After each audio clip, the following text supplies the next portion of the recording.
جابر بن عبداللہ کہتے ہیں کہ اللہ کے رسول صلی اللہ علیہ وسلم نے فرمایا، اگر ابن آدم اپنے رزق سے اسی طرح بھاگے جس طرح موت سے بھاگتا ہے تو بھی رزق اسے اسی طرح پالے گا جس طرح اسے موت پا لیتی ہے، یعنی اس کا رزق اس تک پہنچ کر رہے گا۔ اس سلسلے میں ایک بہت اہم بات یاد رکھنے کی ہے کہ انسان رزق کے معاملے میں ہمیشہ اللہ تعالیٰ کی طرف رجوع کرے اور کسی بھی پریشانی کی صورت میں غیر اللہ کی طرف رجوع نہ کرے، یعنی اپنے دکھ، تکلیف، پریشانی، اس کا داستان، اس کی بپتا صرف اللہ تعالیٰ کو سنائے، اسی سے دعائیں مانگے، اور یہ مت سمجھے کہ اللہ تعالیٰ نہیں سنتا تو وہ کسی اور کے در پر جا کر اپنی مشکل بیان کر کے اسے مشکل کشا سمجھتے ہوئے اس سے اپنی حاجات پوری کروا سکتا ہے۔ قرآن مجید میں اللہ تعالیٰ فرماتے ہیں، وَاللَّهُ جَعَلَ لَكُم مِّنْ أَنفُسِكُمْ أَزْوَاجًا وَجَعَلَ لَكُم مِّنْ أَزْوَاجِكُمْ بَنِينَ وَحَفَدًا وَرَزَقَكُم مِّنَ الطَّيِّبَاتِ أَفَبِالْبَاطِلِ يُؤْمِنُونَ وَبِنِعْمَةِ اللَّهِ هُمْ يَكْفُرُونَ وَيَعْبُدُونَ مِن دُونِ اللَّهِ مَا لَا يَمْلِكُ لَهُمْ رِزْقًا مِّنَ السَّمَاوَاتِ وَالْأَرْضِ شَيْئًا وَلَا يَسْتَطِيعُونَ۔ اور اللہ نے تمہارے لیے خود تم ہی سے بیویاں بنائیں اور تمہارے لیے تمہاری بیویوں سے بیٹے اور پوتے بنائے اور تمہیں پاکیزہ چیزوں سے رزق دیا، تو کیا وہ باطل کو مانتے ہیں اور اللہ کی نعمت کا انکار کرتے ہیں؟ اور وہ اللہ کے سوا ان کی عبادت کرتے ہیں جو نہ انہیں آسمانوں اور زمین سے کچھ بھی رزق دینے کے مالک ہیں اور نہ وہ طاقت رکھتے ہیں۔ تو اس آیت سے واضح طور پر پتہ چلتا ہے کہ اللہ کے رزق کے خزانے صرف ان کا مالک اللہ ہی ہے، اس کے علاوہ کوئی نہیں۔ اگر اللہ تعالیٰ کسی کو رزق نہ دے تو کوئی اور کچھ بھی نہیں دے سکتا، کیونکہ اللہ تعالیٰ نے ملکیت کے یہ سارے اختیارات اپنے پاس رکھے ہوئے ہیں، کسی اور کو نہیں دیے۔ جیسا کہ ایک اور آیت میں آتا ہے کہ انسان کو اللہ ہی کے ہاں رزق تلاش کرنا چاہیے۔ فرمایا، انما تعبدون من دون اللہ اوثانا وتخلقون افکا ان الذین تعبدون من دون اللہ لا یملکون لکم رزقا فابتغوا عند اللہ الرزق واعبدوہ واشکروا لہ الیہ ترجعون۔ تم اللہ کے سوا چند بتوں ہی کی تو عبادت کرتے ہو اور تم سراسر جھوٹ گھڑتے ہو۔ بلا شبہ اللہ کے سوا جن کی تم عبادت کرتے ہو تمہارے لیے کسی رزق کے مالک نہیں، سو تم اللہ کے ہاں ہی رزق تلاش کرو اور اسی کی عبادت کرو اور اس کا شکر کرو، اسی کی طرف تم لوٹائے جاؤ گے، یعنی اسی نے تمہیں پیدا کیا، وہی تمہیں رزق دیتا ہے، اسی کی طرف تمہاری واپسی ہے۔ اس لیے تم نہ اللہ کے سوا کسی اور کی عبادت کرو اور نہ ہی اس کے آگے ہاتھ پھیلاؤ اور نہ اس سے توقع رکھو کہ وہ تمہیں کچھ دے گا۔ نبی صلی اللہ علیہ وسلم کی سکھائی ہوئی مسنون دعائیں بہت ہی بہترین ہیں۔ نبی صلی اللہ علیہ وسلم ہر روز صبح فجر کی نماز کے بعد یہ دعا پڑھتے تھے، اللہم انی اسألک علما نافعا ورزقا طیبا وعملا متقبلا۔ اے اللہ، میں تجھ سے علم نافع، طیب رزق یعنی پاکیزہ رزق اور مقبول عمل کا سوال کرتا ہوں، یعنی ایسے عمل کی توفیق دے جو تیرے ہاں قبول ہو جائے، تجھے پسند آ جائے۔ اور اس کے ساتھ ساتھ انسان کو حرام سے بچنے کی دعا کرنی چاہیے۔ اس سلسلے میں آپ صلی اللہ علیہ وسلم نے جو دعا سکھائی وہ ہے، اللہم اکفنی بحلالک عن حرامک واغننی بفضلک عمن سواک۔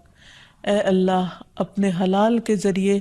حرام سے میری کفایت فرما، یعنی مجھے اتنا حلال دے کہ مجھے حرام کی ضرورت ہی نہ رہے، اور اپنی مہربانی سے مجھے اپنے علاوہ ہر ایک سے بے نیاز کر دے، یعنی مجھے انسانوں کا محتاج نہ کر، کسی اور کا محتاج نہ کر، صرف اپنے خزانوں سے عطا فرما۔ پھر اسی طرح خاص طور پر بڑھاپے کی زندگی کے لیے وسعت رزق کی دعا کرنی چاہیے، کیونکہ جب انسان بوڑھا ہو جاتا ہے تو اس کے اعضاء کمزور ہو جاتے ہیں، وہ اپنے لیے خود کچھ کمائی نہیں کر سکتا، وہ دوسروں پر ڈیپینڈنٹ ہو جاتا ہے، تو اس وقت وسیع رزق کی دعا سکھائی گئی۔ فرمایا، اللہم اجعل اوسع رزقک علی عند کبر سنی وانقطاع عمری۔ اے اللہ، جب میں بوڑھا ہو جاؤں اور میری عمر ختم ہونے لگے تو میرے رزق کو وسیع کر دے۔ اور رزق کی دو بڑی قسمیں ہوتی ہیں، ایک وہ رزق جو ظاہری طور پر جسموں کی غذا بنتا ہے، یا انسان کی مادی ضروریات پوری کرتا ہے، اور دوسرا روحانی رزق، اور وہ رزق جو انسان کے غم ہم کو دور کرتا ہے، یعنی لوگوں کی محبت اور توجہ، اور خاص طور پر بڑھاپے میں اولاد اور رشتہ داروں کا قریب ہونا، پاس ہونا، یہ انسان کی بنیادی ضرورتوں میں سے ہے۔ تو انسان جب خود کچھ کرنے کے قابل نہ رہے، ہاتھ پاؤں ہلانے کے قابل نہ رہے، تو عموماً وہ لوگوں پر ایک بوجھ بن جاتا ہے، اور یہ چیز انسان کے لیے بہت پریشانی کا باعث ہوتی ہے۔ انسان جب جوان ہوتا ہے، بہت کچھ کما رہا ہوتا ہے، تو سب اس کو لک فارورڈ کرتے ہیں، سب اس سے محبت کرتے ہیں، سب اس کے پیچھے جاتے ہیں، کیونکہ اس کی ذات سے لوگوں کو فائدہ پہنچتا ہے۔ لیکن بڑھاپے میں انسان اس طرح فائدہ نہیں پہنچا سکتا، تو پھر انسان کے لیے پریشانی ہوتی ہے، اور اسے تنہائی کا احساس بھی ہونے لگتا ہے، اور اس کے لیے انتہائی اذیت کے دن ہو جاتے ہیں۔ وہ اپنے حسین ماضی کو بھی یاد کرتا ہے، کامیاب زندگی کو بھی یاد کرتا ہے، اور اپنے مستقبل کو بھی دیکھتا ہے کہ موت قریب آ لگی ہے۔ تو ایسے میں یہ دعا بہت فائدہ مند ہے کہ اے اللہ، جب میں بوڑھا ہو جاؤں اور میری عمر ختم ہونے لگے تو میرے رزق کو وسیع کر دے۔ اور جب انسان کے پاس اپنی ضرورت کا ہوتا ہے بڑھاپے میں بھی، تو انسان یکسوئی کے ساتھ اللہ سبحانہ وتعالیٰ کی عبادت اور زیادہ کر سکتا ہے۔ اسی طرح اپنے لیے اور اپنی اولاد کے لیے وسیع رزق کی دعا کرنی چاہیے، جیسے ابراہیم علیہ السلام نے دعا کی تھی، ربنا انی اسکنت من ذریتی بواد غیر ذی زرع عند بیتک المحرم ربنا لیقیموا الصلاة فاجعل افئدة من الناس تہوی الیہم وارزقہم من الثمرات لعلہم یشکرون۔ اے ہمارے رب، بے شک میں نے اپنی کچھ اولاد کو اس وادی میں آباد کیا جو کسی کھیتی والی نہیں، تیری حرمت والے گھر کے پاس، اے ہمارے رب، تاکہ وہ نماز قائم کریں۔ سو کچھ لوگوں کے دل ایسے کر دے کہ ان کی طرف مائل رہیں، اور انہیں پھلوں سے رزق عطا کر تاکہ وہ شکر ادا کریں۔ تو اس میں ہم دیکھتے ہیں کہ ابراہیم علیہ السلام اپنے بچوں کے لیے روحانی رزق کی دعا بھی کر رہے ہیں، جذباتی محبت کے رزق کی دعا بھی کر رہے ہیں، اور پھر اس کے ساتھ ساتھ جسمانی رزق کی دعا بھی کر رہے ہیں جو ہر انسان کی ضرورت ہے،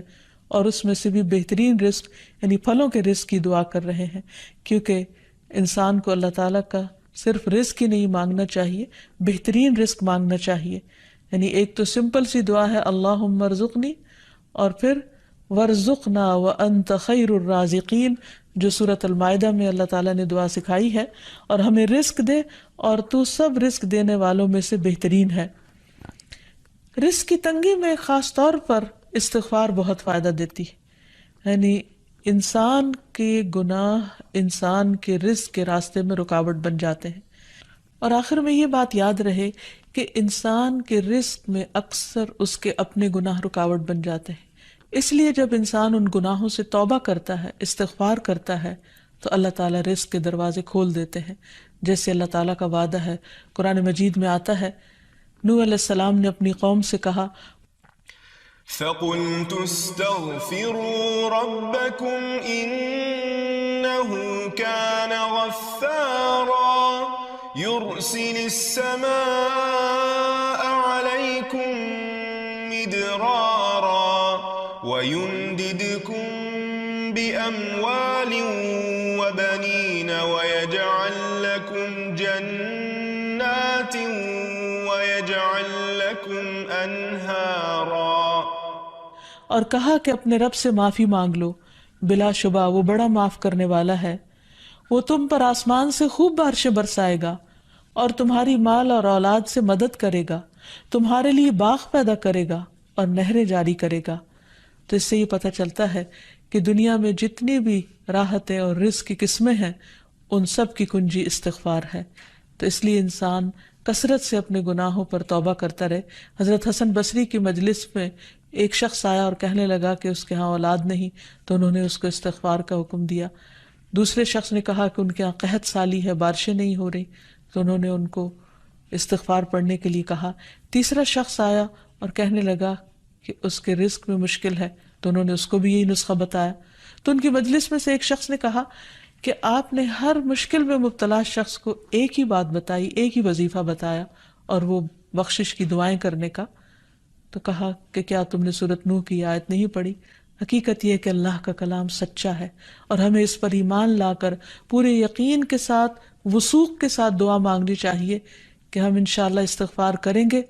تو آسمان سے اور زمین سے رزق اگلنے لگے گا، ابلنے لگے گا۔ اللہ تعالی ہمیں اپنی رحمتوں سے نوازے۔ اور استغفار کے لیے سمپل، اے اللہ مجھے بخش دے، اے اللہ مجھے معاف کر دے، اے اللہ میرے اگلے پچھلے سارے گناہوں کو معاف کر دے، اللہم اغفر لی، استغفر اللہ ربی من کل ذنب واتوب الیہ۔ اور سچے دل سے انسان توبہ کرتا رہے تو اللہ تعالیٰ کو مہربان پائے گا۔ وآخر دعوانا ان الحمد للہ رب العالمین۔ السلام علیکم ورحمۃ اللہ وبرکاتہ۔